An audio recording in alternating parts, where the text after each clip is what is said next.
السلام علیکم۔ بہت سارے لوگ نماز ختم ہونے کے بعد میں دعا کرنے کے لیے سجدے میں جا کر دعا کرتے ہیں، الگ سے نماز کا حصہ چھوڑ کر۔ تو ان کو جب پوچھا جاتا ہے تو کہتے ہیں کہ جب بندہ جو ہے سو سجدے میں بہت قریب ہوتا ہے اللہ کے، اس لیے ہم ایسا کرتے ہیں۔ تو کس طرح سے سمجھیں؟ میں نے بڑا اچھا سوال کیا سجدے سے متعلق۔ یہ وہ سجدہ ہے جو ثابت نہیں ہے۔ انہوں نے سوال کیا کہ حدیث میں الفاظ ہے یا کچھ لوگ نماز کے بعد سجدہ کرتے ہیں، نماز پوری ہو گئی سجدے میں چلے جاتے ہیں، میں نے بھی دیکھا، اور دعا کرتے ہیں۔ اس کا طریقہ ایسا وہ اپناتے ہیں کہ سجدے میں چلے جاتے ہیں اور ہاتھ الٹے رکھتے ہیں، ایسے بولے مانگ رہے ہم، ٹھیک، ہاتھ الٹے رکھتے ہیں اور دعا کرتے ہیں اس کے اندر۔ جب پوچھا جاتا ہے ایسا کیوں، تو کہتے ہیں حدیث میں الفاظ ہے، آپ صلی اللہ علیہ وسلم نے فرمایا بندہ سجدے میں سب سے زیادہ اللہ سے نزدیک، لہٰذا آپ نے کہا اس میں مانگو، ہم دعا سجدے میں کر کے مانگ رہے ہیں۔ تو پہلی بات رسول اللہ نے جو فرمایا کہ انسان سجدے میں سب سے زیادہ اللہ سے قریب ہوتا ہے، وہ نماز کا سجدہ ہے، نماز کے بعد کا سجدہ نہیں ہے جو لوگ کر رہے ہیں، نماز کا سجدہ۔ لہٰذا تم مانگو، تو اس سے پتہ چلا نفل نمازوں کی سجدوں میں اللہ سے دعا کریں گے۔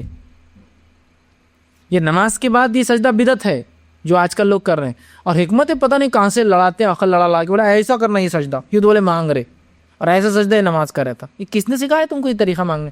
انسان جھک گئے، اس سے زیادہ اور کیا ہو سکتا؟ اگر میں کہوں میں کسی سر جھکا دوں اور کہوں میں مانگ رہا نہیں، اسے کہ میں ہاتھ ایسے تھوڑی کرا اس کے سامنے، خالی جھکنا بھی تو آپ کا سجدہ ہے، جھکنا ہے اس کے سامنے، مانگنا، سمجھ رہے بات کو؟ تو لہٰذا نماز کے بعد خاص سجدہ کرنا، ہاتھ اوپر کر کے یا ایسا کر کے نماز کے ایسا اور دعا کرنا، یہ بدعت ہے۔ آپ کو جو رسول اللہ صلی اللہ علیہ وسلم نے حکم دیا وہ صحیح روایت ہے، وہ نماز کا سجدہ ہے، لہٰذا نفل نماز پڑھیے آپ اس کے لیے، وَاسْتَعِينُوا بِالصَّبْرِ وَالصَّلَاةِ کے تحت، اور مانگو اللہ سے نماز اور صبر کے اور نماز کے ذریعے، تو یہ مانگنے میں آئیں گی نماز، تو لہٰذا وہ نفل پڑھے، نفل نماز کے سجدے میں جائے، سجدے کی تسبیحات کے بعد وہ دعا کرے، عربی میں دعا کرنا آتی ہے تو عربی میں کرے، اور اگر عربی میں نہیں بھی کر سکتا ہے تو یہاں اردو زبان، تیلگو، ملیالم، پنجابی، مراٹھی، کوئی بھی زبان میں کر سکتا ہے، اس لیے کہ یہاں زبان کی قید نہیں ہے، اس لیے کہ دعا کا معاملہ ہے۔ کوئی نفل نماز پڑھیے آپ، اس کے سجدے میں جائیے، اور وہاں آپ جو ہے اپنی زبان میں بھی تسبیح کے بعد دعا کر سکتے ہیں، یاد رکھیے۔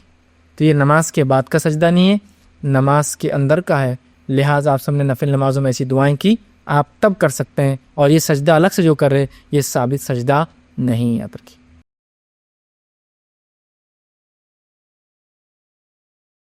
السلام علیکم، آپ بھی ہمارے اس کام میں تعاون کریں اپنی زکات و صدقات کے ذریعے۔ ڈونیشن ڈیٹیلز کے لیے ڈونیٹ اس پر کلک کریں۔ اگر آپ کو ہمارے ویڈیوز پسند آئے ہیں تو اسے شیئر کریں اور ثواب کے حقدار بنیں۔ روزانہ ہمارے ویڈیوز کو پانے کے لیے ہمارے یوٹیوب چینل کو سبسکرائب کریں اور بیل آئکن دبائیں۔ ہم سے دیگر سوشل میڈیا پر جڑنے کے لیے ویڈیو میں دیے گئے آئی ڈیز کو سرچ کریں۔ جزاک اللہ۔